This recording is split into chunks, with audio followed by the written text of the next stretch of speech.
we're here every day. You guys aren't. So, when we have practice days, get a one-on-one game every once in a while. It's always good.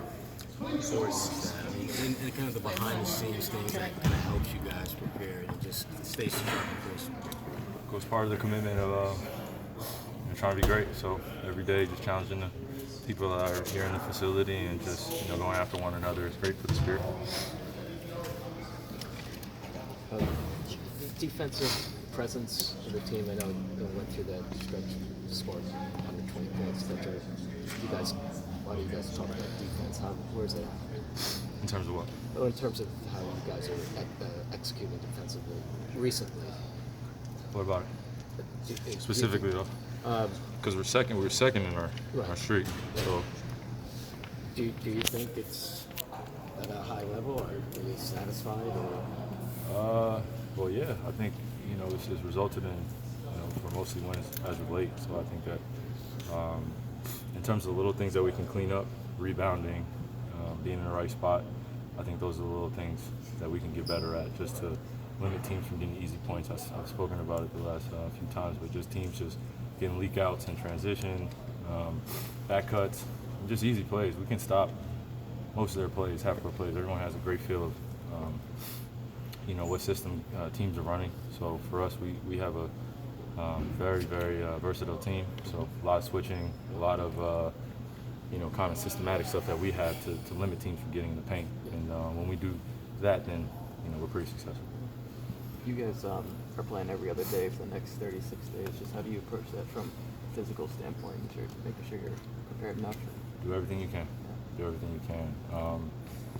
You want to prepare yourself the best way you know how, and that includes doing extra stuff if need be. But it's more or less about maintenance and survival at this point. So a lot of games in a short amount of time. Glad that most of our games are home. So it's great to recover here, but it's just survival. That's all it is. When you talk about maintenance, Kyrie, how much more important does that become as you become a more seasoned player? It's vital.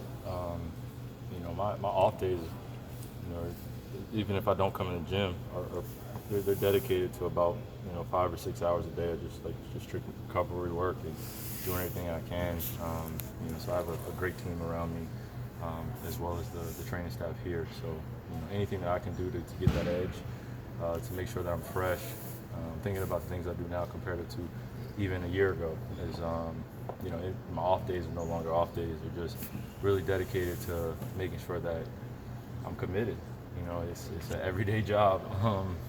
Being a leader, being a great professional, working at your craft, it's an everyday job, and it's well worth it. So, all I think in the back of my head is, when I'm out there on the game, I don't want to be the guy that, people are looking at if you run down 6 or 7 times that he gets tired.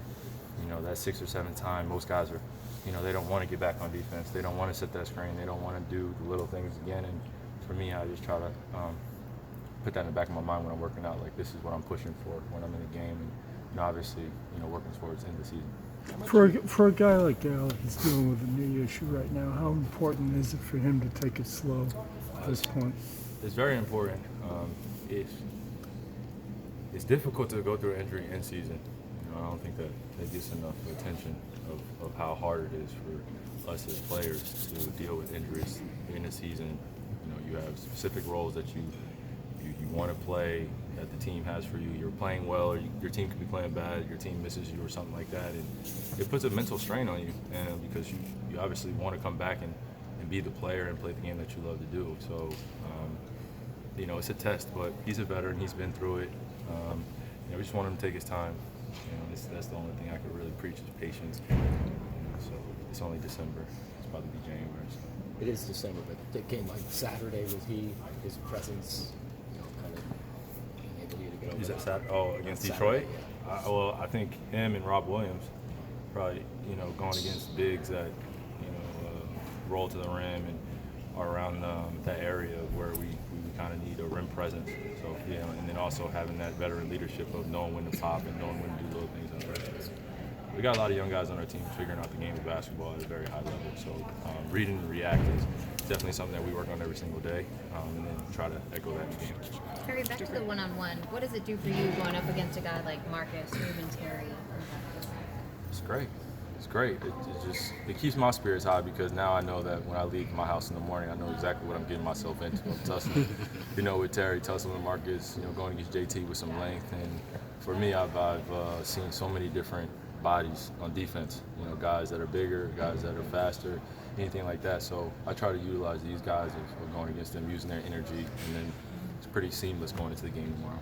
Kyrie, the whole Steph Curry thing with not believing that there was a man on the moon in '69. He was challenged. NASA has decided to reach out to him. Is that when you guys are saying things, athletes saying things about life and thinking that's outside of basketball, is that insulting when people challenge that or believe that you guys are just jocks? Or how do you, because you obviously went through the same thing and you're a thinker, you consider yourself a thinker, and when outside people don't consider you guys thinkers, is that insulting? How do you take that?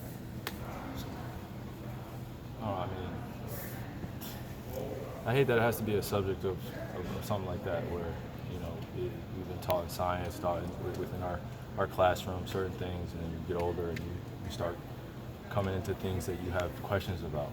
And it's natural to do that as an adult, as a kid, or anything like that. And, sometimes I feel like, even myself, you can speak ahead of yourself whether or not you believe it or not. And, you end up getting caught because now you're on this false platform of a thing where, you're not even a human being anymore. You're now extrapolated for all the information that you know and think, and now you have to fit a mold of something that you're clearly not. You're more than just a basketball player that puts in the hoop, and then they, subject you to being just that. And it's a little unfair at times. Obviously, we're not as educated as in terms of schooling, in terms of knowledge of going to schools to these universities. Everyone, 4-year degree in marketing or business or history or anything like that. So I think probably that misjudgment is, it's warranted. It's natural. Everyone feels like they have a place in this world to kind of question anything or question somebody. So look at what social media has done nowadays. Anybody can say anything on Twitter, but one thing someone says with a check next to their name is the biggest thing going. So nothing's really original. It's just history repeating itself all over again. We've had people in history say some things that they've believed and they've stuck with their whole entire lives, whether they be prominent individuals in society or not. So, I try to not pay attention to that mold at all. I try not to pay attention to whether it's insulting or not. I don't live my life based on biases or judgments, though I base it on thinking or judging someone else for what they believe in as well. So, it's society though. It's where we live in America, where people say shit all the time about one another. And it's mean, bad, kids see it, everyone gets a piece of it, and then it's the next story, next thing that's coming out of someone's mouth. There's world hunger going on, there are political things going on, there are so many higher things in the totem pole of society that matter to human beings. But hey, Steph Curry says that he doesn't believe in the moon. It's the thing all over. It's on CNN, and they say we're just jocks, we're just athletes, but it's on your channel. Yeah. So, you know what I mean? We're that, but you don't want us to be that. So whoever you is, then I don't know what that mold you want me to do. Do you believe that since you guys, a lot of players forego college, obviously because of the money, that people think that you don't want to be educated or don't want to seek knowledge? No, I think it's basically what the NBA has been in professional sports. It's been a hub. It's been generated by media, it's been generated by athletes, it's been generated by the fans. We're all in collaboration with one another, trying to grow a business. We're all trying to put money in our pockets. We're all trying to make sure that we all look great in what we're writing and what we're doing, making sure we're doing the best we can. I support that aspect of it. Anything that comes with it in terms of everyone's emotions and dealing with human being stuff every single day and then coming to work and doing those things, I'm supportive for that as well, as long as it doesn't spill in to disrespecting anyone else. People are blatantly disrespectful now, to people's faces. And it's ridiculous, to treat another human being like that. So, and people do it behind the screen, people do it on their phones every single day, and I think that it's something to learn as a human being, to how to treat and respect other people. So, whether or not he believes it or not, NASA, anything conspiracy, anything history, anything like that, I come here to talk to you guys about basketball. If you ask me questions about things that matter about life, and I'll gladly answer those as well. But I'm fully supportive for just loving human beings. That's it. So, pretty simple. Would you like to have a private life away from basketball? Never I do. bothered. It exists. Mm-hmm. How do you manage it in a market like this? What do you mean? This is such an intense market for sports. You walk down the street, someone knows you. It's easy. It's easy. Just be normal. Just go eat, go do normal things. But I think for me, I've dedicated myself to an even higher level than I had before in my career of what I'm trying to accomplish with my teammates and the organization. So anything that goes outside of that, I don't want to deal with. So my free activities are really dedicated to watching film, making sure I'm doing everything I can to prepare my body and my mind, making sure anything I can do to gain more knowledge on how to be a better leader, a better man. Yeah, just go about my day, trying to grow and learn while I'm in this business. Thank you very much. Yeah, thanks.